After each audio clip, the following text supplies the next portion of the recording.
દેવભૂમિ દ્વારકા જિલ્લાના મુખ્ય મથક જામખંભાળિયા પંથકમાં ધર્મ પરિવર્તનના કારસ્તાનનું પર્દાફાશ થયું છે. ખ્રિસ્તી ધર્મ અપનાવવા માટે લોકોનું માઇન્ડ વોશ કરાઈ રહ્યું હોવાનો ચોંકાવનારો કિસ્સો સામે આવ્યો છે. ગરીબ અને અભણ પરિવારને આકર્ષક સુવિધા, પૈસા તેમજ આરોગ્યની સુવિધાની લાલચ આપીને ખ્રિસ્તી ધર્મ અપનાવવા લાલચ આપી રહ્યા હોવાનું જાણવા મળ્યું છે.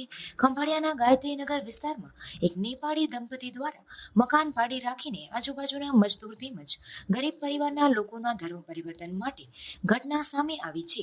નેપાળી દંપતી દ્વારા દર રવિવારે આસપાસના ગરીબ તેમજ મજૂર પરિવારના લોકોને એકઠા કરીને ખ્રિસ્તી ધર્મ અપનાવવા લાલચ આપવામાં આવે છે.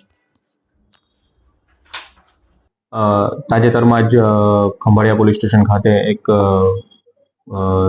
રિલિજિયસ કન્વર્ઝન લગતનો એક ગુનો દાખલ થયેલો હતો. જે ગુનાની હકીકત એવી હતી કે ખંભાળિયા ખાતે આરોપી દીપક રઘુવીરસિંહ વિશ્વકર્મા, તેમના પત્ની દીપાબેન દીપક વિશ્વકર્મા અને મુકેશ સુભાષભાઈ અજનાર, આ ત્રણેય જણા મળીને ખંભાળિયા ટાઉન વિસ્તાર તેમજ આજુબાજુના ગામડા વિસ્તારના જે ગરીબ લોકો અથવા બીમાર લોકો હોય તેમને લોભામણી લાલચ આપીને ખ્રિસ્તી ધર્મ પાળવા માટે તેમને કન્વિન્સ કરવા માટે મહેનત કરી રહેલા હતા.